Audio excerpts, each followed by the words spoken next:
What's up, everybody? It's your boy, all 12 of the angry men, here with another episode of Point and Laugh, the magic show where I adjudicate whether your funny gimmick lives or dies. I'm betting closed casket. First up, we got the case of a bracket 1 deck that doesn't have any theme at all. You dirty little liar. After that, we've got the worst samurai this side of Rutger Hauer, and finally, I am struck by the most successful piece of rage bait this channel has ever seen. For everybody who subscribes to this video, I will allow Garrett to attempt the desert level of Mega Bonk one additional time. Garrett, pick a better weapon, man.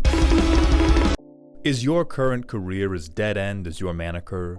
Is the only mystical archives you'll be collecting that one password-protected folder on your PC? Do you yearn for a change, but have brain chemistry that was irrevocably altered by early 2000s RPG leveling systems? Then look no further than Boot.dev. They're an online coding platform built to get you into a promising new career quickly by having you practice practical skills from day one. No more droning lectures, no more TAs who kind of hate you and themselves, just boots and a whole pile of practice between you and a brand new employable skill. It takes most students about 12 months to complete one module when they're doing it part-time. And to make sure you don't fall off track, Boot.dev has entirely gamified the experience. They've got level ups, they've got achievements, they've got quests, they've even got boss battles, all the little trappings to help get you out of the mindset that just because this is good for you, it has to be boring. Now, if you're hesitant, maybe because you've never coded before, you hate computers, you have a general distrust of me after what I said about Forrest,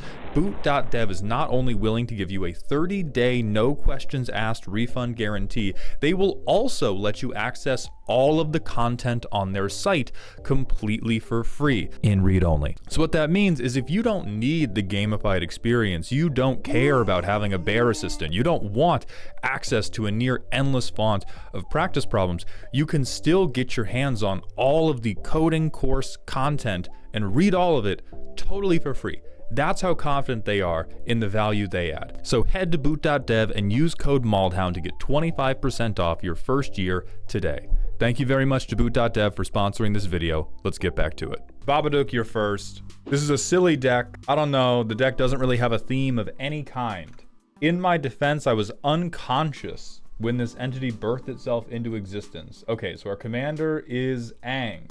50 feet of rope, card draw payoff, trample enabler, 5 mana 4/4. We are off to a great one today. None of these bend in any fucking way. What the fuck are you doing?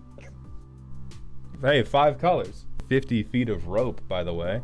Somebody's wall can't block this turn. Okay, bad card, but it's not the worst card I've ever seen. Gangly Stompling.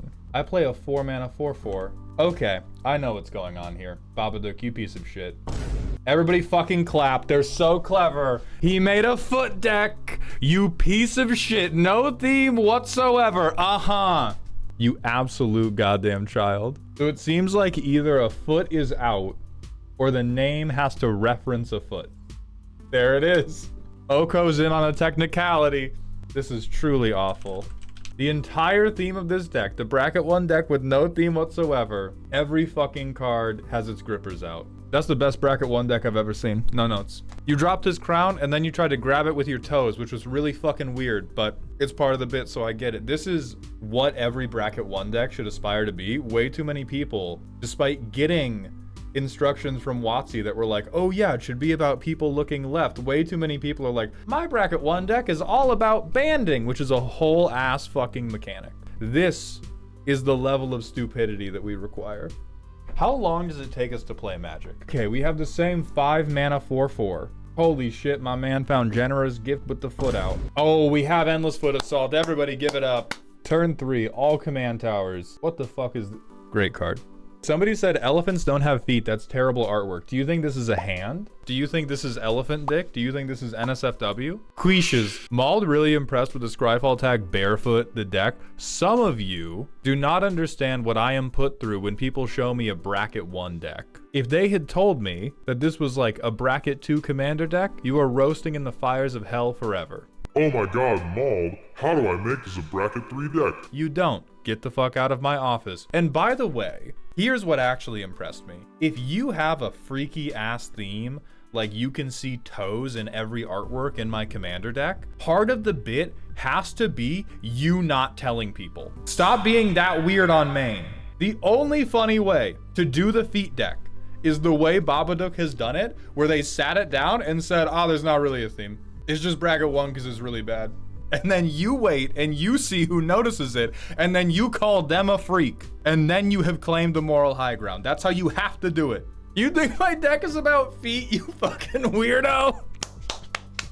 That's really good. Babadook, that is my only recommendation for how you could make this deck even better. It is not necessary, but if you can come up with a different fake theme to tell people the deck is about. There's a Ristic study? My bad. You're so good. I'll see myself out. Yeah, this is my stompy deck. I want like a total red herring so that when the first person goes, wait a minute, all of your cards have feet out. You can be like, come on, dude. What are you talking about? Boring ramp. Oh, I would have had a fucking aneurysm if I saw this tag. If I saw this tag and did not understand the bit, you would have lost your life. Lotho really do have his toes out. Usual beatdown package. So true, there is in fact a foot right there. Can we get any power on board? I play Command Tower. I play Ashling Rekindled. Play Command Tower. I play a 4/4. I play a 4/4. Holy sh! This is 3/3 elk after midnight. How did you get this footage of them? I +1 Oko. I make everybody hate me. Command Tower. I play Foot Elite. I'm cycling Footfall Crater. Great work, but I'm cycling and I play another land. It's turn motherfucking 8. I uptick through Oko again. Such violence I would visit upon you, brother. If I brought my goddamn show and tell bracket 1 deck to the LGS and you were like, yeah, here's my no theme at all deck. If I didn't know what the theme was and you dropped the Lorwyn Mythic Rare that completely undid everything I had going on. Such terrible fantasies I would have, but the feet are right there, so it's good. And then we kill everybody with Endless Foot Assault. Does Aang's flip side have feet out? It does. Just to mess with people. Every time you play a card with foot in the name, you should have a dice that is a foot counter. As you say foot, you just tick it up. What's that? It's nothing mechanically relevant. That's just for me. That's how you get them to catch on. Because they're going to be like, what the fuck is this guy doing with the dice? I think they have done a very good job of digging through the barefoot tag on Scryfall. Is Feasting Hobbit in there? It's not in there, but it is doo-doo ass. Babadook, this is peak. Thank you so much for showing it to me. To stop talking about dick, we're talking about Token Handicap. Token Handicap has sent in a silly deck. I want a fun, combat-focused deck focusing on attacking with 1 creature per combat. Bad Samurai! What the fuck do you mean, silly? No. Pause. Same level of concern as the FMK Teenage Mutant Ninja Turtles squad. What do you fucking mean? Flag on the play. What the fuck are you talking about? You will literally never get them off because the deck sucks. So why do we have them? Did they just fall into the deck? I have no idea what's going on. Okay, what do we have? Spider-Man Noir! An important part of assembling our infinite turn combo. Norika Yamazaki. I play a land. Brother, what creature type are we naming? Idiot? I play Imperial Subduer, I'm sorry. I play Ishin. I tap 2 creatures. I've dealt 3 damage. This is a goddamn trade binder deck. It's turn 5. I play Spider-Man Noir. I get to put 1 counter on it, surveil 1.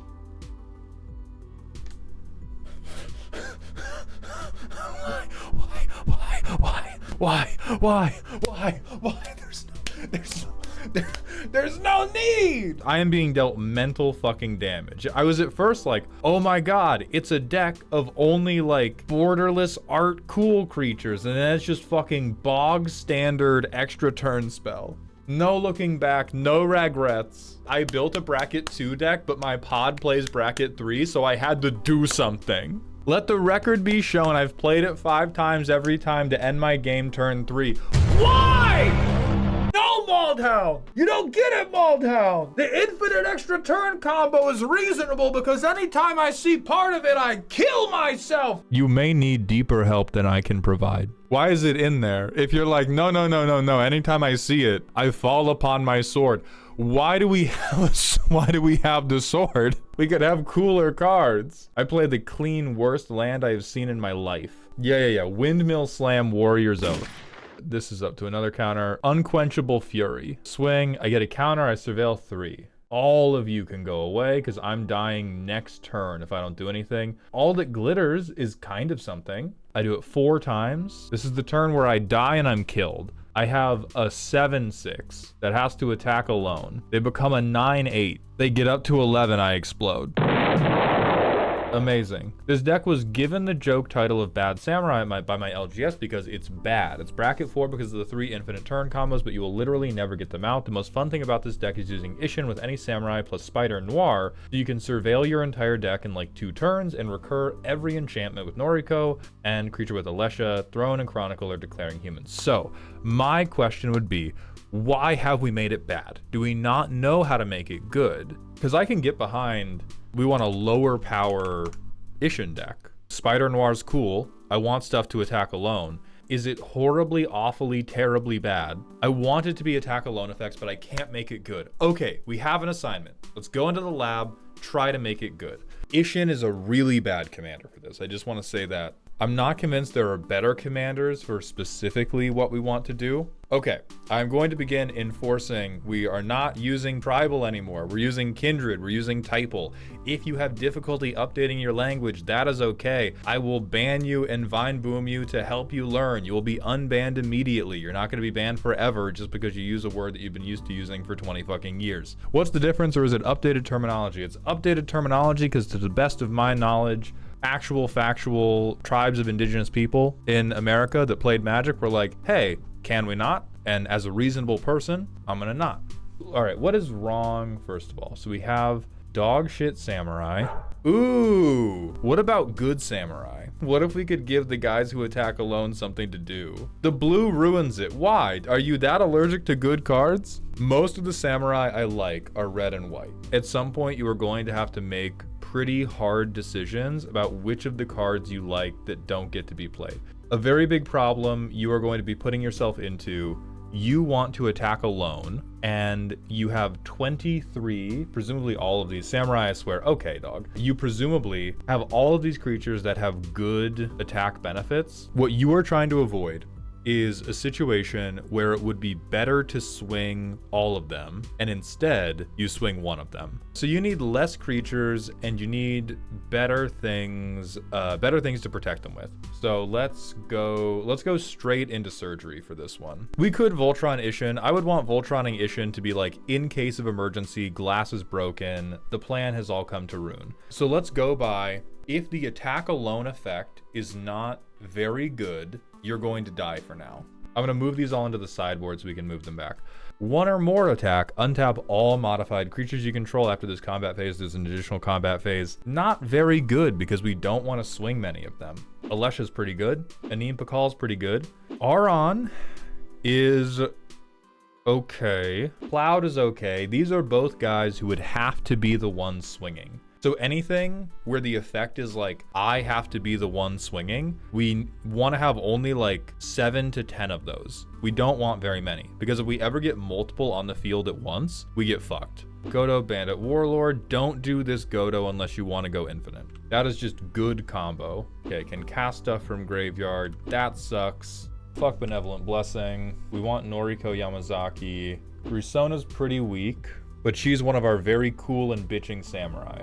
Okay, whenever attacks alone, we get it. Whenever attacks alone, we get it. Sublime Archangel's already in here. Fuck that, don't be a coward. Fuck Sunblade Samurai. What do we have in artifacts? So we have Buster Sword, God bless you. Chronicle of Victory, no. If you play Chronicle of Victory, you are admitting, fuck, I need to swing everything because I actually need to beat you, and we would rather not do that. Fuck Great Sword of Tyr. Fuck Helm of the Host even. Hearth and Home is a good sword. Mithril Coat is cute enough. Shadow Spear is cute. Sword of the Animist is cute. Fuck Soul Ring. I'm gonna sound like a maniac, but I think you would rather fix your colors and get important stuff out. Fuck the Fire Crystal. Fuck the Wind Crystal. Chroma's Will, absolutely not. Call to Glory, absolutely not. Flawless Maneuver, good. Generous Gift, good. Path to Exile, all this bullshit, good. I have no idea what the cat card is, but he's got that shit on. Rule in this ultimatum is insane. Warrior's Oath is insane. Trouble in Pairs is a very good card. You got a very good art. Handicap, what bracket would you love for this to end up at? 2, 3, or 4? Don't want bracket 4, 3 is fine. That's what I'm talking about. So maybe Godo can come back in as an emergency package to try to win. We have Idolized, that's good. Forge Anew, sure. Aggravated Assault, sure. What are our game changers? Do we have any? We don't have any right now. So let's go see what we have left on the cutting room floor of synergy for solo attackers. So we have Squall, very, very powerful, will auto give double strike. We have Bilbo's Ring, which can be a card draw equipment. There's also Angelic Exaltation. We might be able to Neferoxum. He's got a pole arm. Samurai used pole arms. And then I think the other thing we could look at doing more auras, because Norika Yamazaki can get our auras out of the graveyard.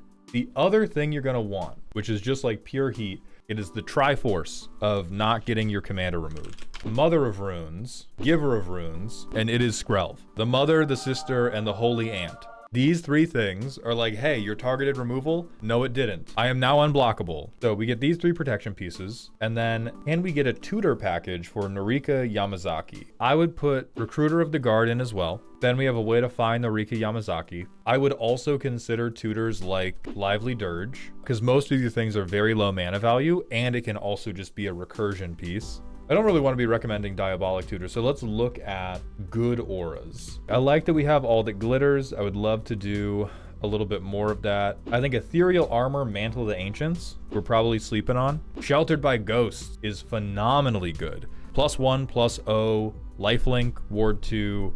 We can also do Starfield Shepherd. That's the classic elk tutor pile of Starfield Shepherd can tutor Mother, Giver, or Skrelv. Infantry Shield, yeah, that is delicious. So now we have to see if we have balanced all of this with the other shit the deck wants to do. Let's see if this feels any better. We have Heiko, we have Pure Steel Paladin that we can cast. I might try to rock with this. Pure Steel, Land Ishin.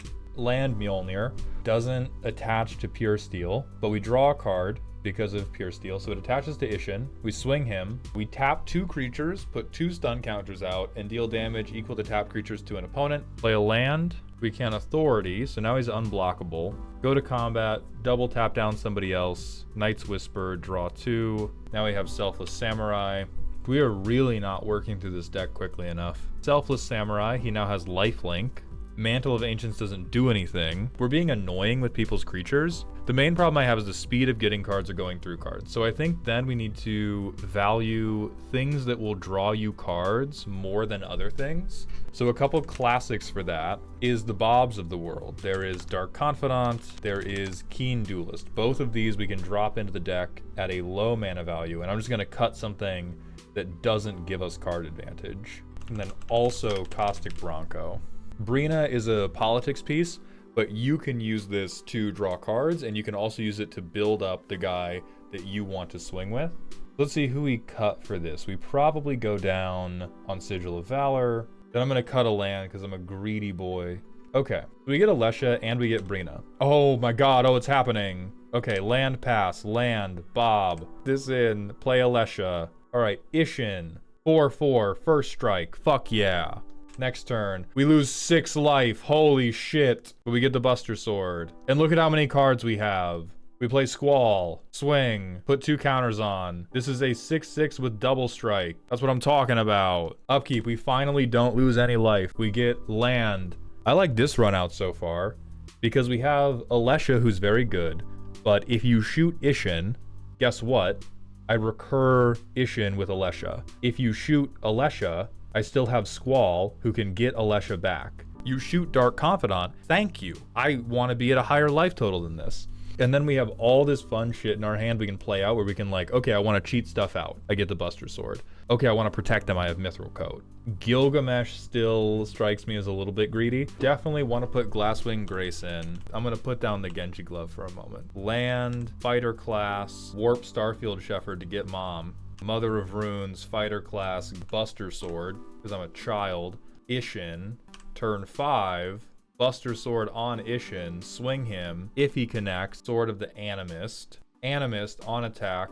I get to tutor a bunch, and then I get to draw, get Ryu. Yeah, we can make it happen. With the small power of 8 million cards being swapped off, but there is a way to make this sort of like Mardu Exalted Samurai vibe work. The dream you're gonna have to give up on the most, being able to do the Spider Noir thing regularly. It is definitely a thing that can happen. It's not a thing that can happen every game if we want it to be bracket 3. And then if you're still having a lot of trouble, I would recommend cutting more of the cute synergy stuff for more card draw. I think we have added enough stuff in that you can have cards in hand more regularly, but the sticking point for you is always going to be how many cards have I picked up. Feel free to go back and forth. Email me if there's anything that like super isn't working, because I want you to get a deck that you love out of this. I like the idea. I think there was just a big old knowledge gap on Magic the Gathering cards and how to make certain Magic the Gathering archetypes work, and I hope that I have helped with that. So thank you very much. Videos like this are made possible specifically by our highest tier of Patreon support, so a very special thank you to Solar Movie, Fun, Bobby Joe Lord, Beefcake, Phelan, and Calamity. Thank you all, and know that I do love you more. Tarashi, you're just going now. Doesn't matter what you said, this is spooky. I wish to make everyone mill and play silly artifacts and eventually cast my beloved Scrap Mastery. Oh, Jesus. Imskir's Lair, so blue with no mill. I'm not reading any of that. Does this deck work? Fuck, I'm gonna have to demonic tutor for a deck I know nothing about. I got it. Okay, it's Imskir, so we're probably playing dog shit. You probably have Cranial Ram in here.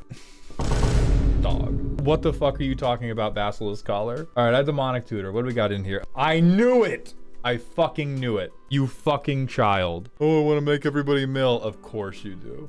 You love milling so much. You love milling and silly artifacts. What a lineup.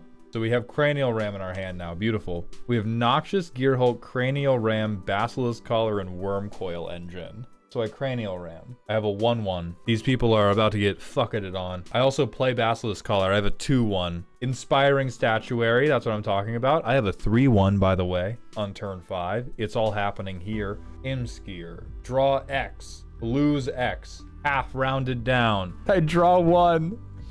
And I gain 1 life. I play Rakdos Signet. I play the Mere Retriever. This is an artifact spell, so I can't improvise it. Did you read Inspiring Statuary? Or did we actually pull the 1 of 500 serialized, or did we just go with it? We have 1, 2, 3, 4, 5. We have a 5/1, ladies and germs. Urza's Saga, fuck yeah. Worm Coil Engine, baby. We got him hella style. Noxious Gearhulk, baby. I got a 7/1. Is anybody afraid yet? You should be. Demonic Junker. If you fucking show me one more artifact spell top deck in the goddamn Inspiring Statuary deck, nobody worry about the mill.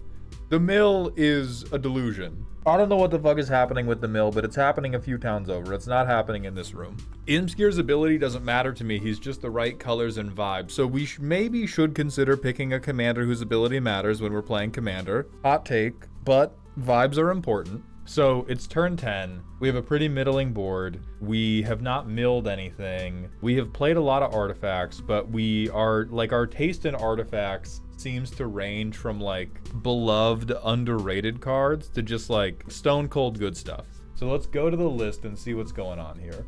Generic good stuff, ew. There are more things in here than you believe. What if we did Voltron? Go find Mesmeric Orb. You want Mesmeric Orb. Great, great, Supreme. Okay, so this is that type of deck that makes me compelled to tell you about getting in touch with a psychiatrist who can potentially diagnose ADHD. Your tags in a deck are your priorities. The number of things you have in those tags are how focused you are on achieving your priority. About 10 cards is the number of cards you need to have in any one priority to see one copy of it every single game. We have one thing we're trying to do that we're going to do every single game, and everything else is just complete random bullshit go. So if we ever want this to work, we want to be on like 3 tags that have 20 cards in them. So if we want to mill ourselves I think you have really missed out by not being in blue and not being in green. Both blue and green are really good at milling themselves. It would be worth looking into commanders that have blue, black, red, or green, black, red, and seeing if there's anything that fits the vibe. The statuary works with very little. How many non-artifact creatures do we have in this whole deck? So we have like under 20 things. Almost all of our creatures are artifacts, and many of our things that are non-artifacts are pip restricted, like Reanimate, Goblin Welder, Rakdos Charm, Terminate, Scary Moth Baby. We gotta focus the fuck up. We gotta focus the fuck up. So silly milling, you need like 15 of these. If you want to mill, if you want the point of the deck to be, I'm going to mill myself a ton and then cast Scrap Mastery, like this right now is just like a teenager's incredibly messy room. There is an Adderall prescription inbound like an ICBM. Things I put in when I was new to Magic and very bad. Yep, great. This is a win condition, trust me. I would have trusted you if I had not played the deck. I only want to mill if we're all milling and only if it's Mesmeric Orb. Why? We pulled a Borderless Rust Harvester. What the fuck is this card? Holy fucking shit, man. So we want artifacts in our graveyard. That does not necessitate that we have to be milling. Mesmeric Orb is not the fetish. The Rust Harvester is the fetish. Gamble is your favorite card. What's your favorite enemy? Crunchyroll. So what we need to do to make Rust Harvester work, we need as many tutors as possible. Also, I'm going to suggest tutors that would work to make this not bracket 3, because there's no fucking way this competes at bracket 3. This is like a bracket 2 idea that right now almost plays bracket 1. So there's Lively Dirge, Diabolic Tutor, Insatiable Avarice, Reckless Handling. There is Grim Tutor as well, yes. There is Inventor's Fair, Beseech the Mirror, yeah. I also don't actually think you want Recursion. Recursion right now is the primary thing you want this deck to do, and it also gets rid of the things you want to feed Rust Harvester. A pretty core part before we go any further, do we actually want Rust Harvester to be the hero of this deck, or has the deck grown beyond Rust Harvester? The deck has grown to Mesmeric Orb. I love Mesmeric Orb. Holy shit, they've been hypnotoaded by Mesmeric Orb. I also hate blue. Holy fuck, dude. And green and white, I like Rakdos. Okay, the assignment. We are a chicken nugget kid. We need to find Mesmeric Orb. If we need to find Mesmeric Orb, all of the tutors I have shown you will work because they can either get Rust Harvester or they can get Goblin Engineer, who can get Mesmeric Orb into your graveyard and then get it out. Most of what you need to do, you need to cut all the stuff that isn't helping you do that. Like if the only thing that's going to bring you joy in this deck is Mesmeric Orb into a big Scrap Mastery, we either have to do stuff that's going to get us Mesmeric Orb, or we have to do stuff that is going to mill us, like fill our graveyard to do Scrap Mastery. The other problem we're gonna have is if we want to mill, we don't have any way to get back the things we mill, or we have very, very few. Specifically, get back the things that are not artifacts. We do have a way at Scrap Mastery. Okay, Terrashy, crazy hypothetical. You mill Scrap Mastery, what happens? I only want my deck to work if I'm lucky. Gambling is fun. Holy shit. Dr. Malhound, I need your help. I've been having trouble sleeping. I'm having terrible chest pains, and sometimes there's blood in my poop. Well, what's been going on in your life? What's your diet, child? I only eat chicken nuggets that I'm able to steal from seagulls on the pier. Why don't you eat anything else? Have you ever had a salad? I hate lettuce, and I hate having any sense of agency in my own life. Fuck you! I only want it to work if I'm lucky. Why don't we have these? Hold on, liar. I only want my deck to work if I'm lucky, or I draw any of the 4 cards that deterministically make my deck work. Can we get some fucking standard? Hold on. No. I'm happy to be fucked with for your entertainment. I am happy to run up against the wall of you having hills you'll die on, lines in the sand. I will not fucking accept. Please, sir. No improvements. I only want my deck to function if I'm lucky. I'm gonna Vampiric Tutor turn 1. I am putting you in the zoo enclosure. Clean fucking sucks. Unsavable. Get the fuck out of my office.